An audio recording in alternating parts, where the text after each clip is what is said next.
1000 anos de paz e o juízo divino. No nosso estudo de hoje, iremos refletir sobre as 3 fases do juízo. A primeira é conhecida como juízo de investigação.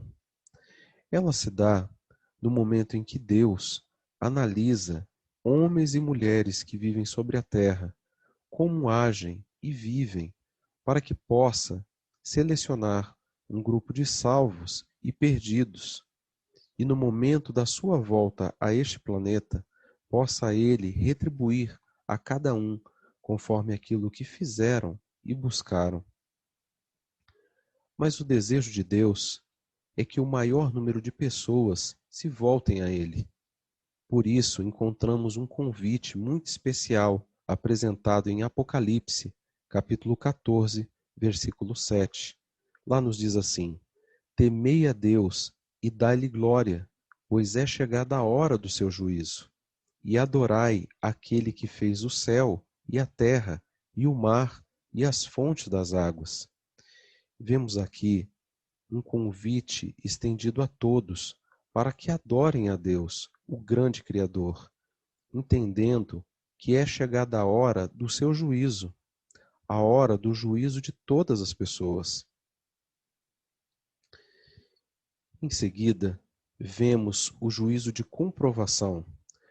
Podemos ver descrito em Apocalipse, capítulo 20, versículo 4, as seguintes palavras: Então vi uns tronos, e aos que se assentaram sobre eles foi dado o poder de julgar, e vi as almas daqueles que foram degolados por causa do testemunho de Jesus e da palavra de Deus, e que não adoraram a besta nem a sua imagem, e não receberam o sinal na fronte nem nas mãos, e reviveram e reinaram com Cristo durante 1000 anos. Talvez alguns se perguntem, mas quem são esses que se assentarão sobre esses tronos e reviverão? Para responder a essa pergunta, precisaremos nos lembrar do último estudo, onde vimos Cristo voltando à Terra. Lá nos diz que as pessoas que morreram acreditando em Cristo ressuscitarão e que também as pessoas que estiverem vivas serão transformadas, e esse grande grupo se encontrará com Cristo nas nuvens e serão levados ao céu. Passarão lá 1000 anos reinando com Cristo. Por isso se assentarão em tronos. E também nos diz este verso que foi-lhes dado o poder de julgar. Mas julgar o quê? Na realidade, eles irão rever o julgamento feito pelo próprio Deus, aonde muitos foram salvos e muitos foram perdidos. Poderão eles analisar e julgar se Deus agiu de forma boa ou má, se ele agiu de forma justa ou injusta. Mas o que de antemão podemos prever é que todos eles enxergarão e comprovarão que Deus agiu com amor, que Deus agiu com justiça e coerência, buscando salvar o maior número de pessoas possível. Mas alguns podem se perguntar: e como fica a terra nesse momento? Visto que os salvos foram levados ao céu e que os perdidos acabaram morrendo por não suportarem a glória de Deus no momento da vinda de Cristo? Como ficará a terra? Ficará ela desolada? Haverá nela algum habitante? Será que a Bíblia nos responde a essas questões? Vemos informação a isso no livro de Apocalipse, capítulo 20, versículo 1 ao 3. Lá nos diz assim: E vi descer do céu um anjo, que tinha a chave do abismo e uma grande cadeia na sua mão.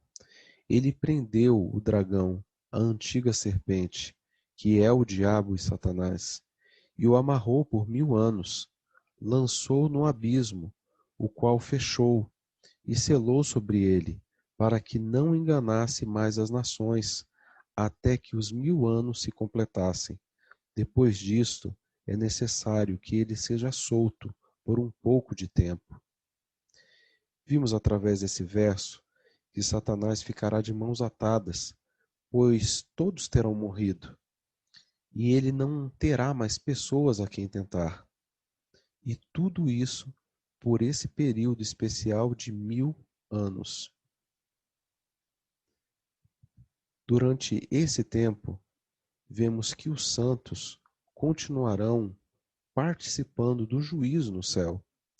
E uma das pessoas que conhecia a respeito desta função era o apóstolo Paulo. Ele nos diz em 1 Coríntios, capítulo 6, versículo 2, as seguintes palavras: Ou não sabeis vós que os santos hão de julgar o mundo? Ora, se o mundo há de ser julgado por vós, sois porventura indignos de julgar as coisas mínimas? Vejam, esta fase irá acontecer durante os 1000 anos, terá início na volta de Jesus e se encerrará no dia em que a cidade santa descer do céu, no término dos 1000 anos. Vamos ver mais um pouco sobre isso? Sobre essa cidade especial, Apocalipse 21, versículo 2 e 3 diz assim: E vi a santa cidade, a nova Jerusalém, que descia do céu da parte de Deus, adereçada como uma noiva ataviada para o seu noivo. E ouvi uma grande voz vinda do trono, que dizia: Eis o tabernáculo de Deus está com os homens, pois com eles habitará, e eles serão o seu povo, e Deus mesmo estará com eles. No momento em que a cidade santa descer, acontecerá o que conhecemos como juízo de execução. Apocalipse, capítulo 20, versículo 5, nos diz sobre um evento muito importante. Mas os outros mortos não reviveram, até que os 1000 anos se completassem. Ou seja, todos aqueles que morreram perdidos tornarão a viver. Satanás, mais uma vez, terá a oportunidade de seduzi-los e tentá-los e os incitar, conforme também vemos em Apocalipse, capítulo 20, versículo 7 ao 9. Ora, quando se completarem os 1000 anos, Satanás será solto da sua prisão e sairá a enganar as nações que estão nos 4 cantos da terra, Gogue e Magogue, cujo número é como a areia do mar, a fim de ajuntá-las para a batalha, e subiram sobre a largura da terra, e cercaram o arraial dos santos, e a cidade querida, mas desceu o fogo do céu e os devorou.